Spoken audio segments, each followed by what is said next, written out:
Sveiki, mano vardas Kristina ir Iltėje esu verslo plėtros departamento vadovė.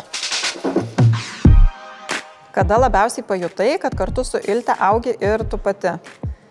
Na, augimo jausmas mane apskritai lydi šitus pastaruosius 2 metus turbūt labiausiai, nes per pastaruosius 2 metus mūsų veiklos srityje atsirado labai daug naujų temų. Labai augimą skatina pats prasmės jausmas, kai tu atlieki tam tikras užduotis, darai naujus dalykus, kurie Lietuvai yra reikalingi ir tu dėl to jauti prasmę. Tai net jeigu tu nežinai, kaip atlikti tam tikras užduotis ar įgyvendinti iniciatyvas, tas prasmės jausmas veikia turbūt kaip tokia gera turbina, kuri mūsų stumia pirmin, tiesiog siekti rezultato mus labai stipriai skatina. Kur labiausiai pajunti, kad Ilte nėra tik dar viena organizacija?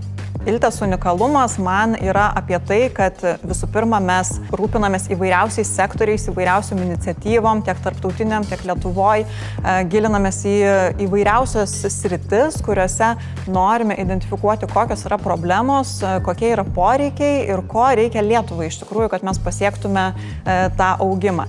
Man atrodo, kiekvienas žmogus, dirbdamas Iltėje, gali surasti savo tokį jam tinkamiausią veiklos lauką. Jisai gali arba nerti labai giliai kažkokią vieną temą, arba gali plačiai panagrinėti daugybę skirtingų tematikų, kurios jam galbūt yra įdomios. Kurie projektai tau liko kaip ryškiausios profesinės istorijos? Mūsų projektų žvaigždė tai buvo sekuritizacija. Tai su komanda netgi juokėmės, kad tai tikrai labai sudėtingas ir kompleksiškas projektas buvo. Ir lėšų pritraukimo mes pradėjom ne nuo bakalauro, bet nuo doktorantūros studijų, nes tai tikrai buvo sudėtinga pasiekti ir padaryti, bet džiaugiuosi, kad tai buvo mūsų sėkmingas projektas. Na, o taip pat besitęsianti Iltės transformacija yra be galo įdomus ir reikšmingas projektas, labai prasmingas mums visiems čia Iltėje.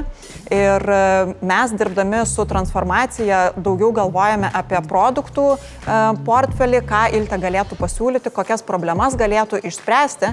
Ir tuo tikslu netgi sugalvojame naują strateginio tipo dokumento formatą, poveikio strategijas, kuriuose būtent ir identifikuojame, kokios yra problemos Lietuvoje ir kaip mes galėtume prisidėti prie tų problemų sprendimo. Tai labai laukiu, kada jau realiai pradėsime didinti veiklos apimtis ir pamatysim tuos realius rezultatus.